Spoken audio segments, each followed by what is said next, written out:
حامدم و مسلین خواتین و حضرات، السلام علیکم ورحمۃ اللہ وبرکاتہ۔ سابقہ درس کے اندر آپ نے دیکھا کہ یہودی بادشاہ کا آگ کو عتاب کرنا کہ تو جلاتی کیوں نہیں، تیرا کام ہے کہ تو جلائے،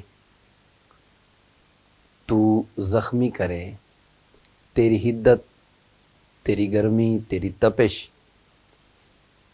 ان کو راکھ بنا دے، مگر تجھے کیا ہوا کہ تو راکھ کیوں نہیں بناتی؟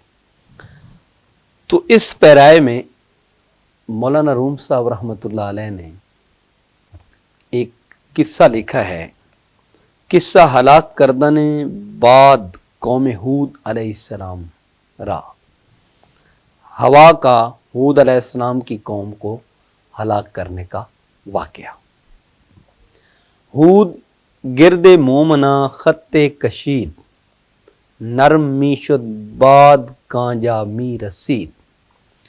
مومنوں کی چاروں طرف حضرت ہود علیہ السلام نے ایک خط کھینچا، ایک لکیر لگائی اور ایک گولدارہ لگایا۔ جب ہوا وہاں پہ پہنچتی تھی تو وہ نرم ہو جاتی تھی اور راحت اور سکون کا باعث بن جاتی تھی۔ ہر کے بیروں بود زاں خط جملہ را، پارا پارا می شکست اندر ہوا۔ لیکن اس کے برعکس جو اس خط اور اس لکیر سے باہر ہوتا تو ہوا اس کو ٹکڑے ٹکڑے کر دیتی اور اندر سے ختم کر دیتی۔ ہم چنی شیبان رائی می کشید، گرد برگردر مائے خط پدید۔ اسی طرح حضرت شیبان رائی، جن کا لقب رائی تھا، چرواہے کی کیفیت تھی، وہ اپنے ریوڑ کے گرد ایک خط کھینچ دیتے تھے، اور جو ریوڑ اس خط اور اس لکیر کے اندر رہتا وہ ہر قسم کے درندے، وحشی، بھیڑیے سے محفوظ ہو جاتا۔ چون بجمعہ می شد او وقت نماز، تا نیارد گرگ آن جا ترک تاز۔ جب نماز جمعہ کے وقت وہ جمعہ کو جاتے کہ ان کا ریوڑ بھی محفوظ رہے اور وہ نماز جمعہ کی ادائیگی بھی کرائیں، تو اس ادائیگی کے وقت وہ ایک خط کو کھینچتے۔ ہیچ گرگے در نہ رفتے اندراں، گوس پندے ہم نگشتے زاں نشاں۔ جہاں پہ ان کا خط تھا اس کے اندر بھیڑیے کو داخل ہونے کی اجازت نہیں تھی،